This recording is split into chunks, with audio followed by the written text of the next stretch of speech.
A nossa aula de hoje é sobre conceitos básicos de anatomia e fisiologia para o entendimento da doença cardíaca.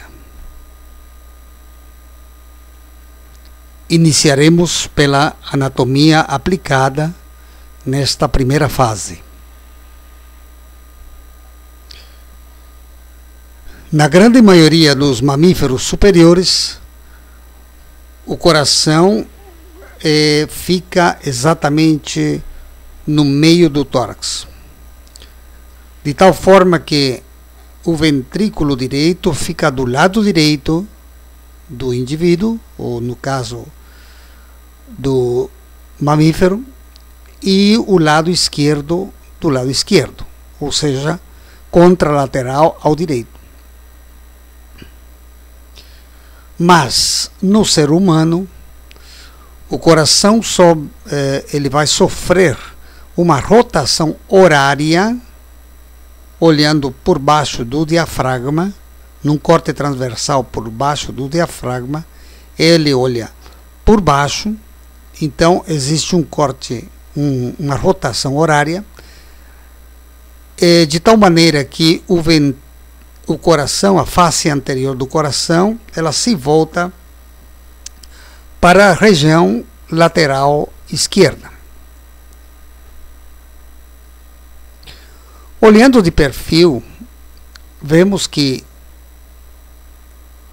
com essa rotação, o ventrículo direito vai ficar anterior e o ventrículo esquerdo posterior. Por isso, existem alguns anatomistas ou anatomopatologistas que acham que no ser humano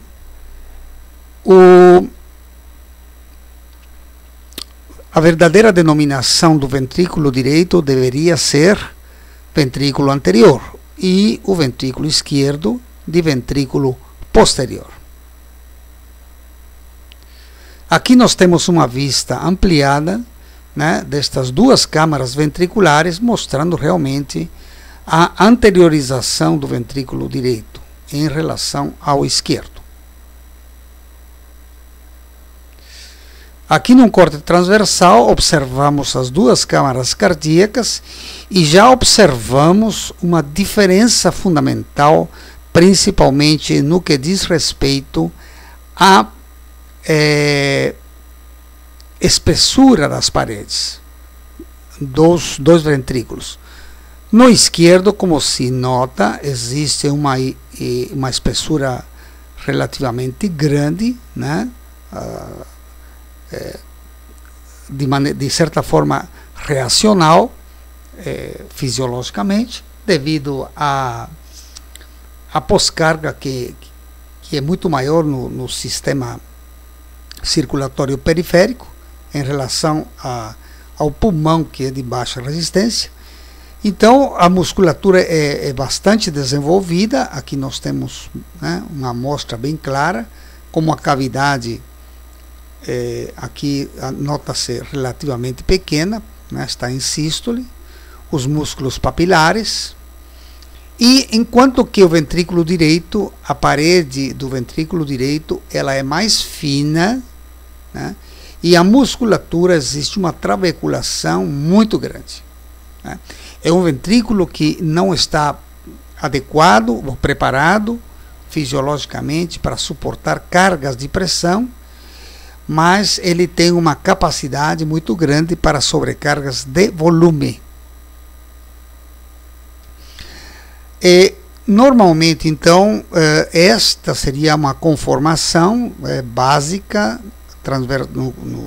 numa vista transversal do coração, mostrando realmente o ventrículo esquerdo abaixo do ventrículo direito. Obviamente que não é 100% abaixo, ele tem uma discreta rotação. O ventrículo direito, ele vai um pouco para a direita, o ventrículo, ele é anterior, mas ele é um pouco à direita do esquerdo, não é total 100% anterior. Pois bem, o importante disso é que toda vez que os ventrículos se aumentam de volume por qualquer razão, alguma patologia, e eles vão rodar no sentido horário ou anti-horário de acordo à sobrecarga que aquele ventrículo está suportando. Então vejamos, por exemplo, numa sobrecarga do ventrículo direito, este ventrículo ele roda mais no sentido horário, né, do que o habitual, de tal maneira que isso é importante porque semiologicamente nós aprendemos que existe o foco mitral, foco tricúspide, aórtico, pulmonar, mas no caso do foco tricúspide e da mitral, foco mitral, ele pode mudar. Por exemplo, numa sobrecarga de volume do ventrículo direito, onde existe uma rotação horária muito acentuada, o foco tricúspide poderá se deslocar em relação ao foco mitral, ou seja, um sopro que nós ao escutarmos no foco mitral poderá corresponder a um sopro da tricúspide e não da mitral, e vice-versa. Quando o ventrículo esquerdo se sobrecarrega, ele roda no sentido anti-horário. E isso faz com que aquele foco mitral ele pode perfeitamente simular um foco, um foco tricúspide, uma insuficiência tricúspide. No caso de um sopro sistólico mitral, ele poderá se deslocar em relação ao externo. Por isso é que se recomenda também que, além dos focos, se auscultem as áreas de ausculta, devido a este tipo de problema que poderá acontecer caso alguma das câmaras estiver muito dilatada, muito sobrecarregada. Bem, o estudo do coração, anatomicamente, ele deve seguir a orientação do fluxo que chega ao coração e sai do coração.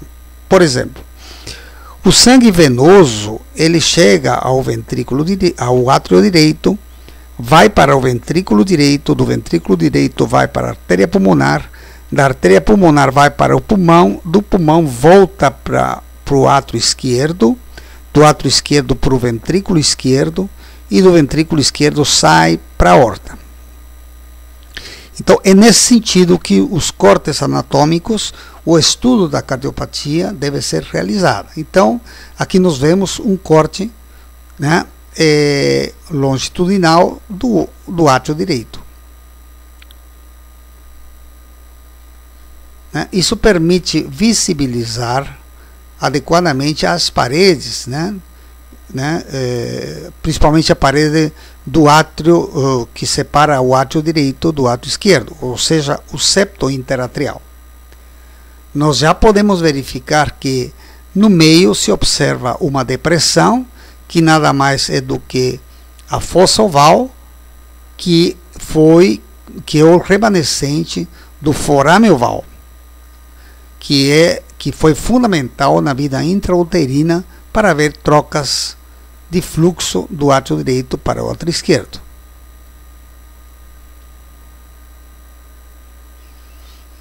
Aqui nós temos um espécime de verdade real, onde o apontador laser nos mostra o local do forame oval. Nós temos que lembrar que este é um local importante de análise, porque uma das cardiopatias congênitas mais comuns são as comunicações interatriais, sendo que 75% das comunicações interatriais se localizam na fossa oval. E tem que ser observado isto com muito cuidado, porque às vezes é necessário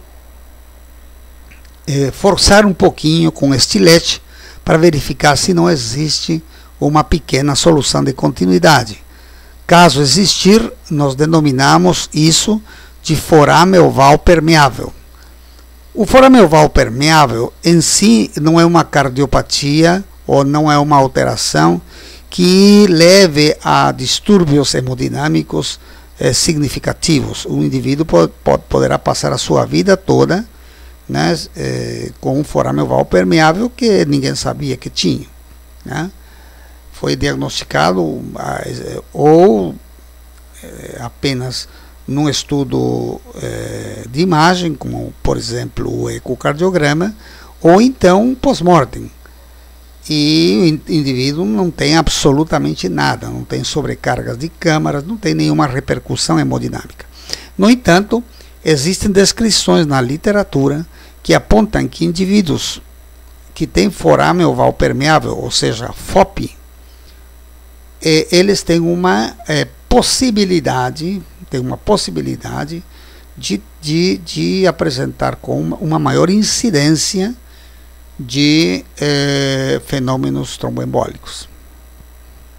Daí a sua importância. Aqui nós temos um estudo de imagem, né,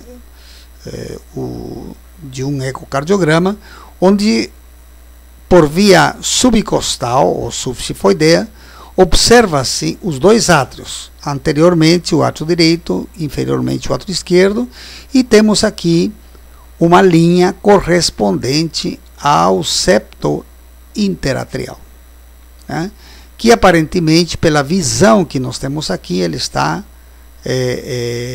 normal. Aqui, no lado esquerdo da nossa tela, vemos que este indivíduo é portador de um aneurisma do septo interatrial. Esta trata-se de uma patologia, de uma anomalia congênita que não se conhecia adequadamente até o advento da ecocardiografia. Esses aneurismas dos septos interatriais são importantes também da mesma forma que o FOP, porque tem uma frequência maior de fenômenos tromboembólicos. Alguns deles são permeáveis, ou seja, alguns deles têm um FOP associado, ou até mesmo uma comunicação interatrial, quer dizer, um buraco mais representativo. Então, este estudo de imagem permite também verificar se existe um curto-circuito, ou seja, um shunt, através deste septo interatrial. Bem, aqui nós temos um corte anatômico diferente, né? Só para mostrar para vocês alguma questão importante em relação ao ventrículo esquerdo e suas relações com a aorta. Verifique-se que o septo interventricular tem uma porção muscular e mais superiormente tem uma porção membranosa ou membranácea. Pois bem, o septo membranoso ele se correlaciona com a parede anterior da aorta. E a parede posterior da aorta tem uma relação anatômica com o folheto anterior da mitral. Bem, aproveitando esta imagem que mostra o complexo mitral, nós temos que lembrar que a mitral não é apenas uma estrutura nos quais tem dois folhetos que se abrem e se fechem. Ela é mais complexa do que isso. Tanto que a denominação correta é complexo orovalvar mitral. Ou seja, por quê? Porque a mitral ela tem um anel fibroso, e esse anel fibroso tem um diâmetro um pouco mutável, né? Ele se modifica, né? Durante a diástole ele aumenta um pouco, durante a sístole diminui um pouco. Tem os folhetos, um folheto anterior e um posterior. Tem as cordoalhas tendíneas, que na verdade cordoalha é o conjunto, é o coletivo de cordas tendíneas. Lembrando que os indivíduos, tem indivíduos que apresentam espontaneamente rotura de cordas tendidas, não de cordoalha. Cordoalha seria um desastre, digamos, hemodinâmico, que seria praticamente, levaria em poucos momentos o indivíduo à morte devido a um distúrbio hemodinâmico gravíssimo, né, repentino, sem adaptação dos mecanismos do coração e do sistema cardiovascular como um todo, e o indivíduo faria um edema agudo de pulmão, agudo, grave, né, e de difícil reversão, né, teria que ir para uma cirurgia de urgência para resolver esse problema.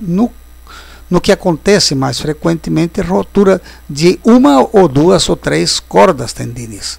São cordas parecidas com cordas de violão, por exemplo. Tem dois músculos papilares, um anteromedial e um inferolateral, né, são esses dois músculos, ou seja, qualquer elemento desse complexo que estiver alterado poderá gerar, em consequência, uma disfunção da válvula mitral. Eu posso ter uma estenose mitral não necessariamente por uma alteração exclusiva dos folhetos. Muitas vezes pode acontecer que este aparelho subvalvar, essas cordoalhas, estão fusionadas, estão calcificadas, não permitindo a abertura adequada. Ou então, o que é mais frequente, temos uma mistura de alterações fibróticas e calcificações, tanto dos folhetos quanto das cordas tendíneas. Aqui um espécime humano, verificando, mostrando exatamente as características do anel, dos folhetos, das cordas tendidas, que são fininhas, e do músculo papilar, ou melhor, dos músculos papilares. Bem, qual é a importância de conhecer esta anatomia? Então nós vamos verificar que a anatomia do coração, do ventrículo esquerdo, é diferente da anatomia do ventrículo direito. Um ventrículo, para ser denominado de ventrículo, ele precisa ter uma via de entrada, no caso aqui do lado esquerdo, mostrado por esta seta em vermelho, uma via de entrada, uma porção muscular e uma via de saída. Se faltar uma destas três estruturas, não será um ventrículo, será apenas uma câmara acessória. Então, o que nós verificamos no ventrículo esquerdo?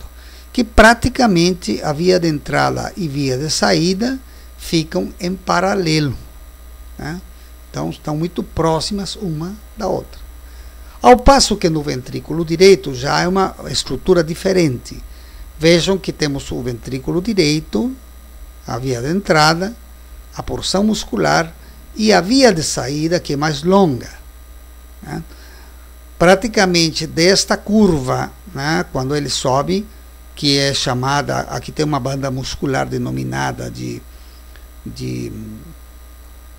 crista terminalis. A partir desta crista terminalis começa o infundíbulo do ventrículo direito. Este infundíbulo é a via de saída do ventrículo direito. Muito bem. Mas para que nos serve esse conhecimento? Aonde nós vamos chegar? Nós vamos chegar no seguinte ponto, que não se sabia por quê, em patologias que dilatam o ventrículo esquerdo, poderia haver um hipofluxo da artéria pulmonar, da árvore pulmonar. Haveria um hipofluxo pulmonar. Então, cardiopatias que determinavam um aumento do ventrículo esquerdo acabavam determinando um hipofluxo pulmonar. E isto aqui não é um conhecimento antigo, é um conhecimento relativamente novo. Acontece que o ventrículo esquerdo, quando ele dilata, ele não dilata muito no sentido longitudinal. Ele dilata no sentido transverso. Assim sendo, este ventrículo dilatado desloca o septo interventricular em direção à via de saída do ventrículo direito, de tal maneira que ele estrangula a via de saída do ventrículo direito, e isso determina uma estenose pulmonar infundibular ou subpulmonar, como quiserem chamar, funcional, de tal maneira que ele obstaculiza a passagem de sangue em nível do infundíbulo, ou via de saída do ventrículo direito, levando pouco sangue para a artéria pulmonar. Então isso determina um hipofluxo pulmonar. A mesma coisa poderá acontecer com a miocardiopatia hipertrófica. A miocardiopatia hipertrófica é uma entidade rara, mas que tem uma conotação simbólica muito ruim, porque afeta pessoas aparentemente normais. E talvez seja a patologia que tem influenciado mais a morte súbita em atletas. Aquele indivíduo que corre, aquele indivíduo, principalmente jogador de futebol, né, que ele fica parado, de repente dá um pique, né, e extenuante. Então, esses indivíduos normalmente é uma cardiopatia, trata-se de uma miocardiopatia de causa desconhecida, onde o septo interventricular está muito hipertrófico. O restante das paredes do ventrículo poderão também estar hipertróficas, porém, o septo interventricular frequentemente é maior do que as outras paredes.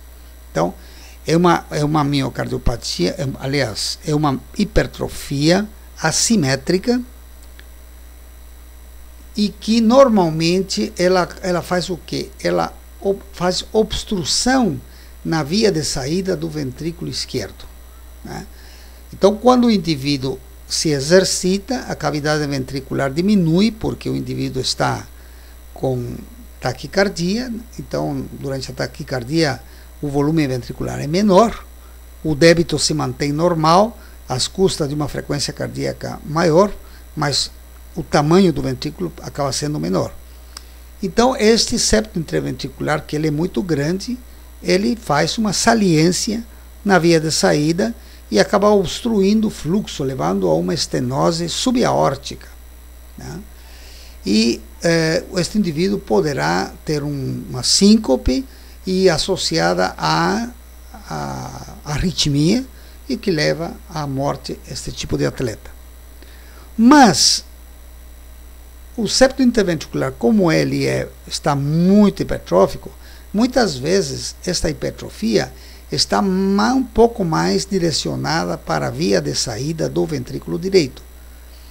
Então, é uma outra miocardiopatia que poderá determinar um hipofluxo pulmonar devido à estenose pulmonar infundibular funcional. Bem, outro conceito importante é o seguinte: na comunicação interventricular, o sangue que vem do pulmão vai para o ato esquerdo vai para o ventrículo esquerdo, parte desse fluxo vai para a aorta e parte irá para o ventrículo direito e a artéria pulmonar. Ou seja, o pulmão estará recebendo sangue que vem do átrio direito, passa para o ventrículo direito e se junta com este volume que vem do ventrículo esquerdo, de tal forma que o pulmão fica com um aumento, com uma sobrecarga de volume, bem como o átrio esquerdo também, e assim também o ventrículo esquerdo. No entanto, paradoxalmente e diferentemente do que nós achamos, é difícil não entender que o ventrículo esquerdo se comunica com o ventrículo direito, por isso chama-se comunicação interventricular. No entanto, o ventrículo direito não cresce, ou pelo menos em condições normais não deve crescer, ou aumentar de dimensão. isso é muito importante, é porque, de acordo ao aspecto anatômico do ventrículo direito, este sangue que vem do ventrículo esquerdo, ele não se direciona para o corpo do ventrículo direito. Como a artéria pulmonar está aberta, quem está sobrecarregando-se de volume é o infundíbulo e a artéria pulmonar. Mas, digamos, a cavidade ventricular propriamente dita, principalmente a via de entrada e parte da via de saída, não devem estar aumentadas, a não ser que, depois das consequências desse volume aumentado no pulmão, onde vai haver hipertensão pulmonar, esta hipertensão pulmonar vai determinar uma sobrecarga de pressão no ventrículo direito, e aqui sim vai acontecer uma dilatação do ventrículo direito. Em outras palavras, a presença de um aumento da cavidade ventricular direita num indivíduo portador de comunicação interventricular poderá sugerir que este indivíduo já tem hipertensão pulmonar. Porque se não tiver hipertensão pulmonar, esta cavidade não deve aumentar de tamanho. Bem, aqui nós temos uma visão da via de entrada do ventrículo direito, né? Então nós temos aqui a abertura, continuando com a abertura do átrio e do ventrículo, vemos que no fundo se observa a via de entrada e uma porção muscular. E no fundo dessa via de entrada vai haver uma banda muscular que é denominada de banda moderadora, ou também uma fibra muscular, né,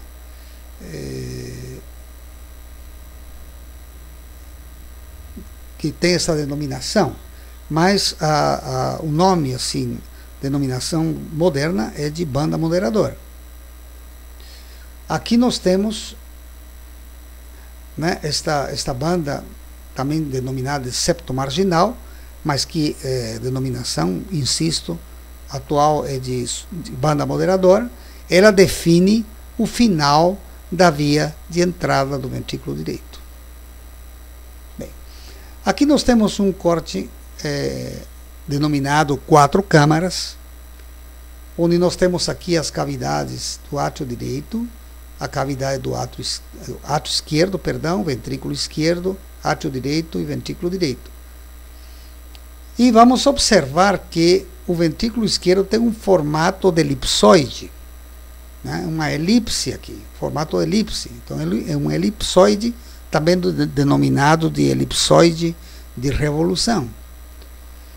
E o ventrículo direito não. O ventrículo direito parece um cone truncado, ou seja, é apenas um cone que foi interrompido aqui pela imagem da banda moderadora.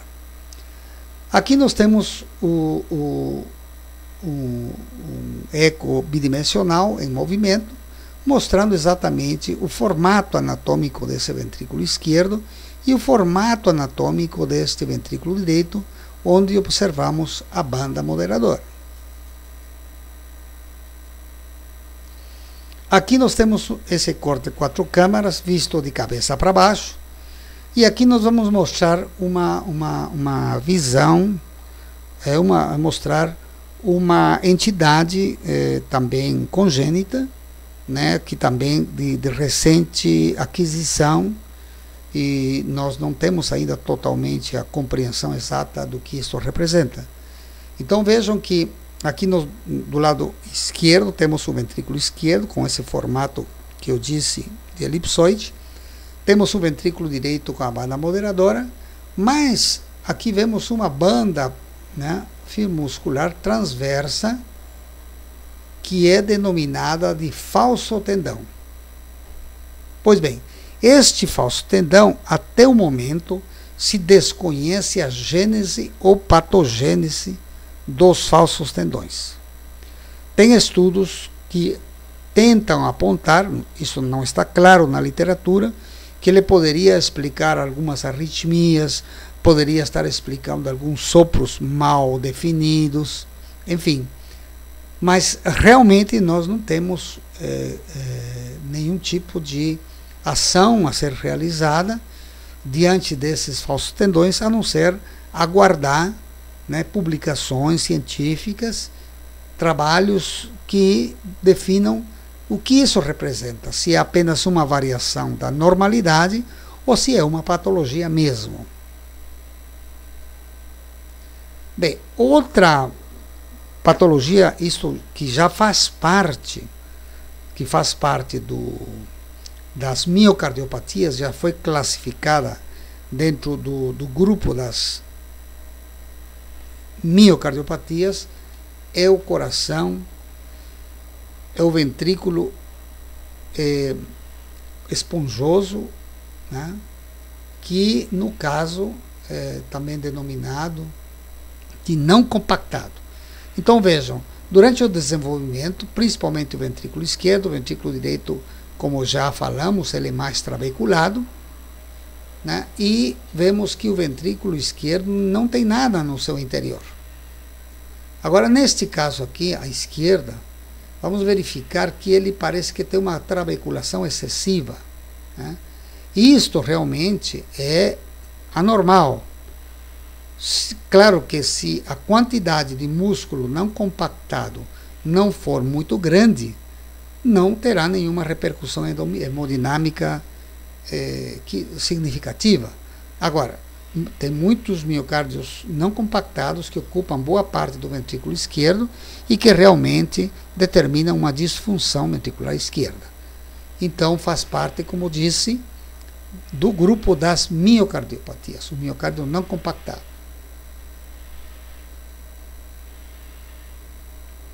Bem, para finalizar esta primeira parte, vamos falar um pouco sobre a circulação fetal. Só que antes, eu gostaria só de mostrar muito rapidamente uma questão que nos parece importante. O átrio direito, uma das características para definir um átrio direito é que ele tem que ter uma porção muscular lisa e uma porção trabecular, né, que é chamado de musculatura pectínea. Então, o átrio direito tem estas duas musculaturas, ao passo que o átrio esquerdo só tem musculatura lisa. Então, esta é também uma das características. Frequentemente eu pergunto, né, quais cite algumas características dos átrios, que diferenciam os átrios, e é claro que nós temos aqui, em primeiro lugar, essa musculatura lisa e pectínea do átrio direito, que o átrio esquerdo não tem. Tem as cavas, né, que habitualmente, quase que na grande maioria dos casos, desemboca no átrio direito, né? Agora, tem esse septo interatrial com esse forame, com essa fossa oval, né, que do outro lado não é visível adequadamente.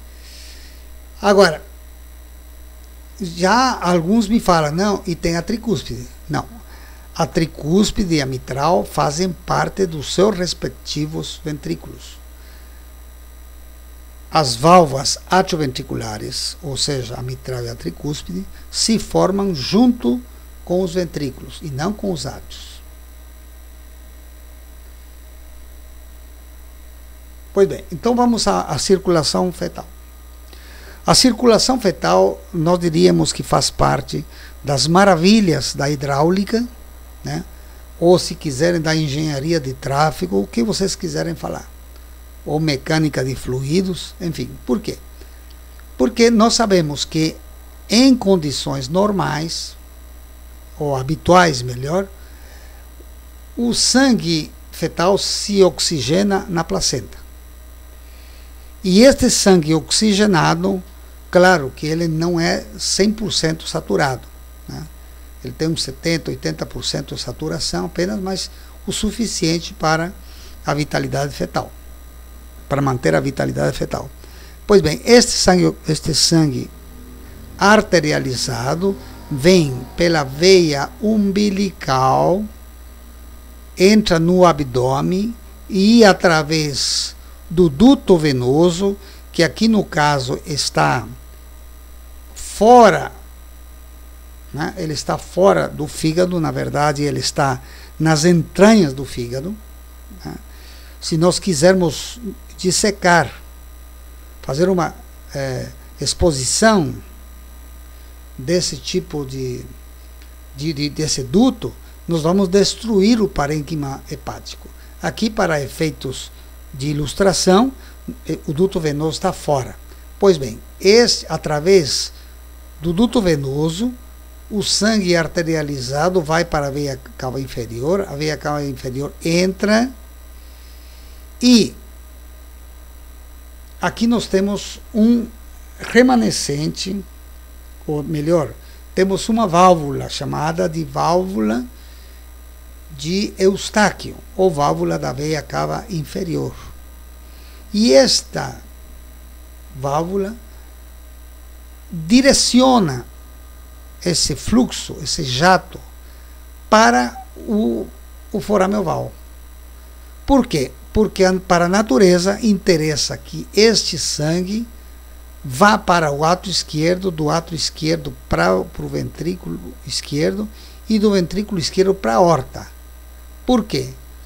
Porque para a natureza o fundamental é manter uma boa oxigenação e levar nutrientes para o sistema nervoso central, que é um grande extrator de energia. Então, ele precisa preservar fundamentalmente o sistema nervoso central.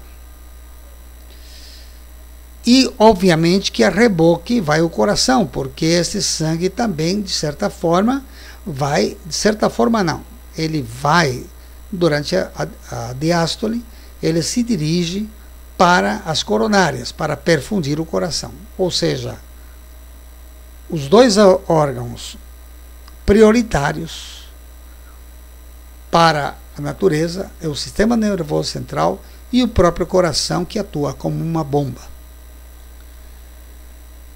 Agora, o sangue que vai para o pulmão é aquele sangue que vem da veia cava superior e que fundamentalmente ele se destina para a artéria pulmonar.